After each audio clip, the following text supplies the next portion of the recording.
Hello and welcome to the intro tutorial of the Hypertrial Stacking Sats Challenge. This challenge is all about improving dollar cost averaging for the purpose of Bitcoin accumulation. And in this notebook, we'll go over what dollar cost averaging is, its advantages, its limitations, and then we're going to use those limitations to motivate a more adaptive approach that can help us get more Bitcoin. That's the main premise. Assume that you want to acquire as much Bitcoin as possible. And perhaps we'll see that a dynamic approach, a dynamic DCA, is dominant to the standard approach, which we're going to call uniform DCA. If you want to follow along, all the links are in the description below. You can also follow along by opening this in a Google Colab. And this does not require you to have Python on your local machine, and you can still run all the code. If any of the pip installs don't work, especially something like, not the pip installs, if any of the imports don't work, such as this CoinMetrics package, this CoinMetrics library, just run this in line with the package name that the error throws, and you should be good. And lastly, make sure that you download this CSV from our repo and keep it in your working directory. As you can see here, I have this saved in the same place, that's in the same working directory as my intro notebook. Then we'll have some global variables and helpers that will be used later on in this notebook. And we collect our daily price data from CoinMetrics from their API. And this brings us to this section. So what is dollar cost averaging? It's a very popular approach due to its simplicity. You just buy a fixed amount at regular intervals. So in the context of Bitcoin accumulation, let's say you had $1,000 and you defined a duration that you'd like to spend that $1,000 of, let's say, 100 days. Then you will spend that budget uniformly across your period of time, your investment window. And that will, of course, amount to $10 every day. That's a very simple approach, and it has its benefits. You definitely don't buy all the Bitcoin at the highest price of those 100 days, which is always a concern. And it removes the bias of, let's say, on day 3, Bitcoin price goes down 10%. Now all of a sudden you want to revert back to the plan, and you don't want to accumulate any Bitcoin at all. So this removes any sort of emotional biases, and it creates that discipline. Very similar to the sort of discipline that you would have if you would go to the gym every day. But if we really pay attention to that initial goal, we want to accumulate as much Bitcoin as possible, there will be limitations, and it won't be the optimal way. So in order to really motivate this idea and quantify the pro and con of a uniform dollar cost averaging approach, we'll use the metric which is the Satoshi per dollar. And if Bitcoin USD is the price of Bitcoin, or namely if I were to sell 1 Bitcoin, how much USD would I get? The inverse of that is going to be for 1 USD, how much Bitcoin do I get?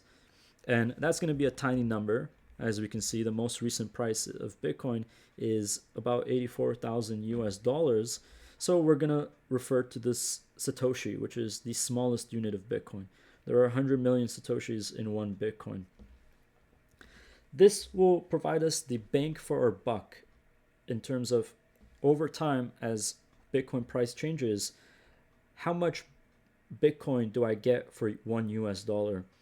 Now, we'll take it one step further, because as we can see from the beginning of this data, which started off in July 18th of 2010, and it goes all the way to April 14th of 2025, Bitcoin price has risen multiple orders of magnitude. So your bang for your buck is going to be changing all the time, and the units are going to vary drastically. We can solve that by thinking about it in terms of a percentile.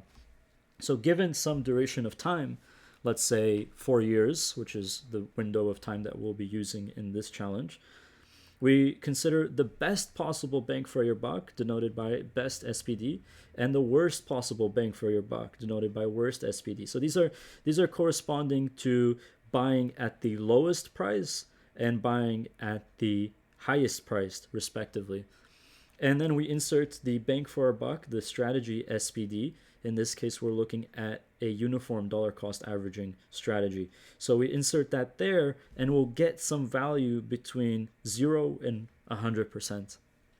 This will allow us to think about the pros and the cons of a uniform dollar cost averaging approach. This plot over here shows us what that would be over these cycles where we go from 2013 to 2016, end of 2016.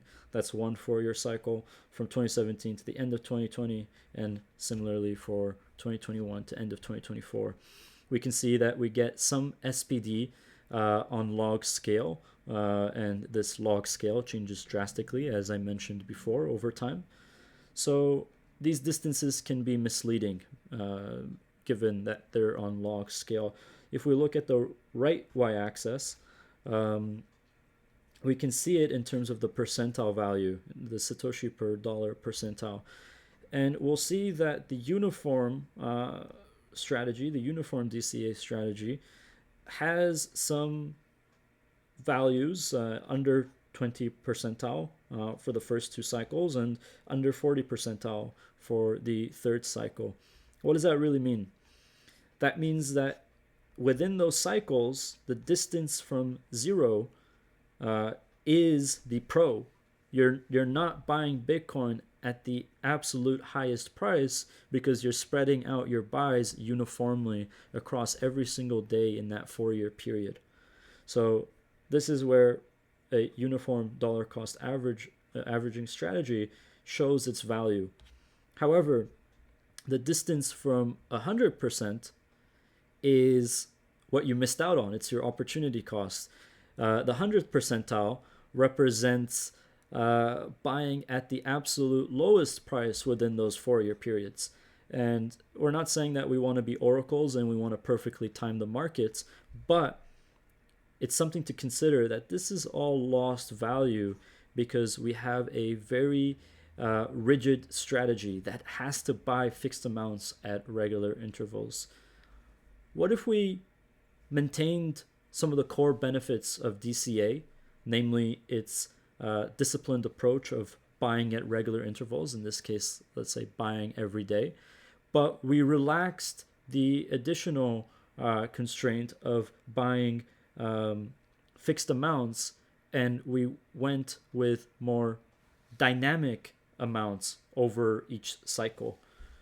So this is where that CSV that you read at the beginning of the tutorial comes in. We're now going to talk about how those dynamic weights were derived, which is a very important and crucial part of this challenge. We're simply going to plot them and motivate the idea in this tutorial.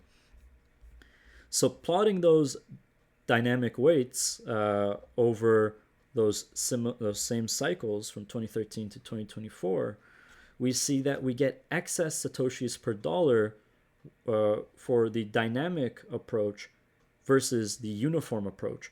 So you always get more bang for your buck, and in turn more Bitcoin accumulated over all 3 of these cycles when you use this supposed dynamic approach, which we're black boxing in this tutorial.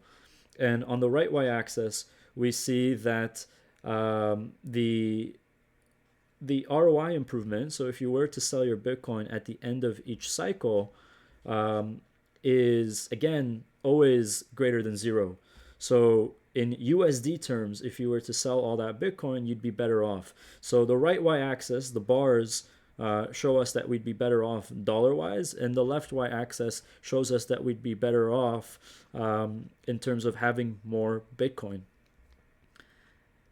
Now, we haven't really mentioned how we got this dynamic DCA. In fact, we haven't mentioned it at all. We're doing that on purpose. In this challenge, you'll be working on a systematic way of improving uniform DCA to generate your own dynamic DCA strategy. And in the next tutorial, we'll talk about what is a valid dynamic DCA strategy to make sure that we're not cherry picking weights and that we're not turning this into a trivial problem in hindsight but impossible problem when you're doing it in a non-forward looking manner. And yeah, if you want to follow along for those other tutorials, all the links will be in the description, and I will see you in the next video.